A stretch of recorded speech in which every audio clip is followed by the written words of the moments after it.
اللهم صل على محمد وعلى آل محمد كما صليت على إبراهيم وعلى آل إبراهيم إنك حميد مجيد رب اشرح لي صدري ويسر لي أمري واحلل عقدة من لساني يفقهوا قولي رب زدني علما۔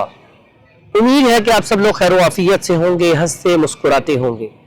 حاضرین و ناظرین، جیسا کہ آپ کو پتہ ہے کہ ہماری کوشش ہوتی ہے کہ پارک میں جا کے آپ کو تھوڑی سی ایکسرسائز کر کے بھی دکھائی جائے اور بیماریوں کے حوالے سے آپ کو بتایا بھی جائے، اور ساتھ ہی ساتھ کوئی ایسا نسخہ شیئر کیا جائے جس سے آپ لوگ استفادہ کر سکیں، اسے استعمال کر کے آپ بالکل فٹ رہ سکیں۔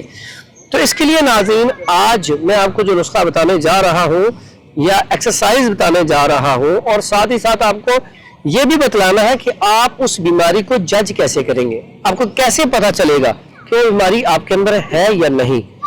آج ہم بات کریں گے ناف کے حوالے سے۔ بہت سارے ساتھیوں نے اس کے اوپر کمنٹ کیا کہ سر ناف کے حوالے سے بتائیں کہ ناف بہت زیادہ پڑ جاتی ہے، اور یقین کریں یہ آج کل اتنا بڑا مسئلہ ہے کہ ہر دوسرا تیسرا جو پیشنٹ ہے اس کو ناف پڑی ہوتی ہے، اور جب ناف پڑ جاتی ہے اس کی سب سے بڑی جو علامت ہے پنڈلیوں میں درد شروع ہو جاتا ہے، اور اتنا زیادہ درد ہوتا ہے کہ آپ یہاں جھکنا چاہیں تو اچھے طریقے سے جھک نہیں سکتے۔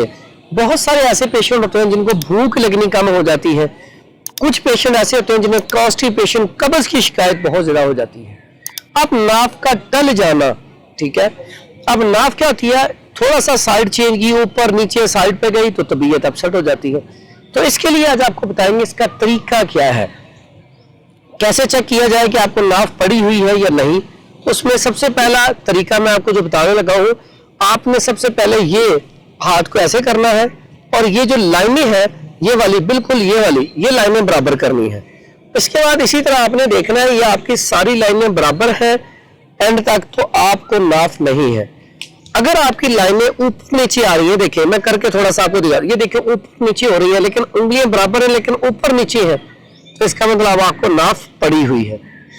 دوسرا اس کا طریقہ ایک اور چیک کرنے کا بتاؤں گا آپ کو، لیکن وہ اینڈ پہ ویڈیو آپ پوری دیکھیے گا، اینڈ پہ آپ کو وہ طریقہ بھی بتاؤں گا اور نکالنے کا طریقہ بھی ہوگا وہ۔ اور اس میں یہ ہوتی کیوں ہے، تو ڈرائنس جب ہمارے اندر بہت زیادہ بڑھ جاتی ہے، خشکی بہت زیادہ بڑھ جاتی ہے، تو اس سے یہ مسئلہ پیش آتا ہے۔ بہت سارے ہمارے ساتھی، بیٹیاں، بہنیں یا بھائی چائے کا کثرت سے استعمال کرتے ہیں۔ چائے میں کیفین ہوتی ہے، خشکی پیدا کرتی ہے، ڈرائنس پیدا کرتی ہے۔ چائے کے ساتھ ساتھ صبح صبح بعض اوقات نان حلیم کھا لیا، نان چنے کھا لیے، پانی کا استعمال کم کیا، آئلی چیزوں کا استعمال کم کیا، ایکسرسائز نہیں کی، واک نہیں کی، ہمارے پٹھوں کے اندر کھچاؤ پیدا ہو جاتا ہے، سٹریس پیدا ہو جاتی ہے، ڈرائنس پیدا ہو جاتی ہے۔ جب ڈرائنس بڑھتی ہے، خشکی بڑھتی ہے، تو خشکی کی وجہ سے ناف پڑ جاتی ہے۔ اس کا سادہ سا علاج ہے، بڑا آسان سا ہے۔ آپ نے گڑ لے لینا ہے، پرانا والا گڑ لے لیں 50 گرام، نک چھکنی وہ لے لیں 50 گرام، زیرہ سفید وہ بھی لے لیں 50 گرام، کالی مرچ اس میں 5 دانے ایڈ کر لیں۔ اس کی آپ گولیاں بنا لیں چنے کے برابر، ایک گولی روزانہ استعمال کرنی شروع کر دیں دودھ کے ساتھ، انشاءاللہ آپ کی ناف جو ہے وہ نکل جائے گی۔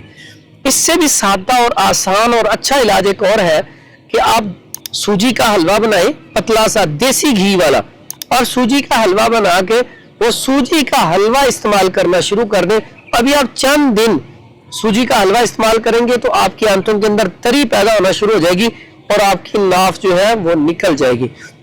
ناف نکالنے کے بہت سارے طریقے ہیں، ناف تو نکل جاتی ہے لیکن دوبارہ پھر پڑ جاتی ہے۔ ہم نے سولوشن ایسا دینا ہے کہ ناف نکل جائے، دوبارہ پڑے نہ۔ اس کے لیے پانی کا استعمال زیادہ، جو آپ ہنڈیاں استعمال کریں اس کے اندر دیسی گھی کا استعمال کریں، چوری دیسی گھی کی بنا کے استعمال کریں، یہ بھی ناف کا علاج ہے۔ اور جو میں نے آپ کو کہا سوجی کا حلوہ اور دلیا گندم بھی اگر آپ دیسی گھی میں بنا کے کھائیں تو یہ ناف کا بڑا بہترین علاج ہے۔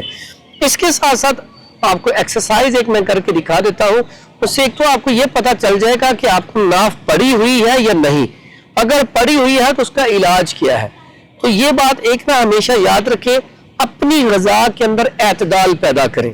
کلوا واشربوا ولا تسرفوا، قرآن ہمیں کہہ رہا ہے کھاؤ پیو لیکن حد سے تجاوز نہ کرو، یعنی کہ اتنا نہ کھاؤ۔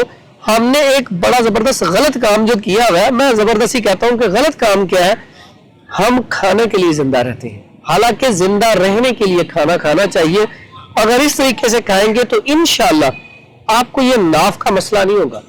اور یہ جو آپ ہماری ویڈیو دیکھتے ہیں